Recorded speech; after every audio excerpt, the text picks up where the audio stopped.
wanted to thank everyone for coming tonight. I know it means so much to Chris and Andrea that they can have their friends and family here to celebrate with them.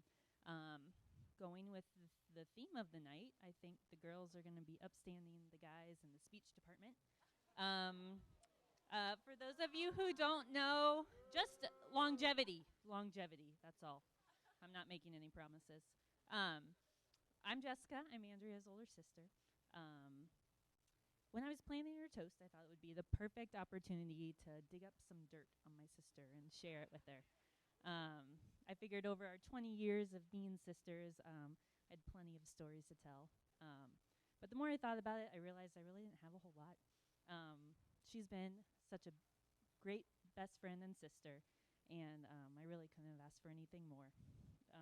She's such a genuine, loyal, and kind-hearted person, and she becomes friends with everyone she meets instantly.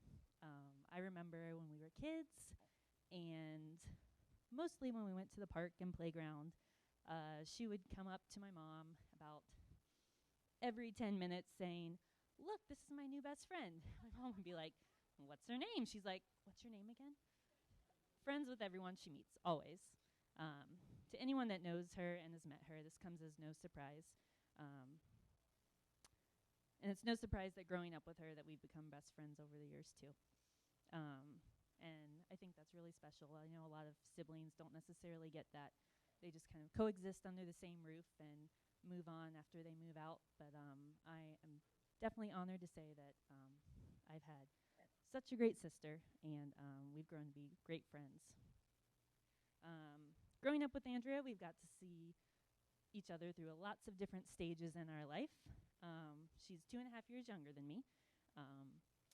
So we're fairly close in age, so we got to do a lot of things at the same time. One of my first memories of us playing together, we had gotten into a roll of Scotch tape somehow, and somehow used the whole thing and made this huge giant mess. I guess when I would say playing, I should clarify that she was just a toddler, and I somehow just put it all over her face and arms, and she really had no say in it. But soon she grew out of the phase where I could just torture her with no say. And we really had a lot of fun growing up. I remember, oh my goodness, we had so many fun times when we were little. I think it's kind of safe to say we had a fairly sheltered childhood. And I think the only movies we were allowed to watch up until age 10 were Sesame Street related, Disney movies, or musicals. And that was probably one of our favorite things. We would reenact all these musical numbers, and I think our favorite was Sisters, Sisters from White Christmas. And we would always make up our little fans, and I think we just had fun hitting each other with them because they do that in the play. We didn't always get along, though. We definitely had a phase where it was more of a love-hate relationship. As most, I wasn't always a fan of my little sister tagging along. I got to that age where it wasn't cool. And she, I will have to say, is loyal to a fault, because for some reason, I could convince her to take the blame for any bad thing that I did. I don't know why she did it. Everything. If I broke something, I convinced her to say, "Please tell Mom that you did it. Please tell Mom that you did it." And she would. So she really wasn't as bad of a child as you thought she was. A lot of it was me. Our friendship really started to deepen, though, in high school. The point where she was a freshman and then I was a junior.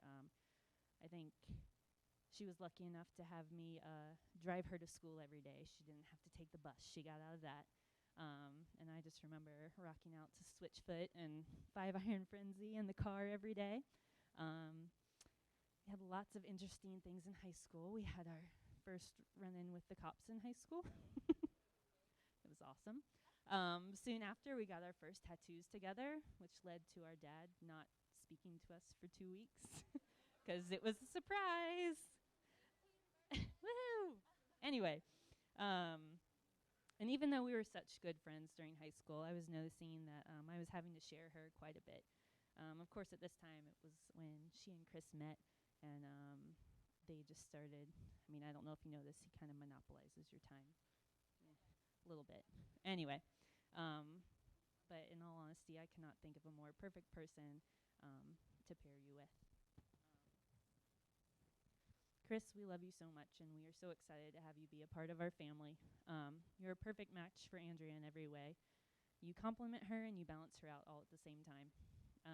For the longest time, I think I've viewed you guys as like kids just dating. It's hard for an older sister to see her younger sister as an adult. And for the past few years, it's been incredible to watch you guys transition into adulthood and seeing you really care for Andrea during all of her crazy hospital stuff these past few years. I just have no doubt in my mind that you are the perfect person for her. I really can't imagine a more perfect match, and we're so excited to have you officially be a part of our family. And I know even though our dad loves his two girls, he is very excited to have some testosterone finally in the mix. So, if everyone would raise their glasses, I wish you guys all the happiness, and I love you guys both. Cheers.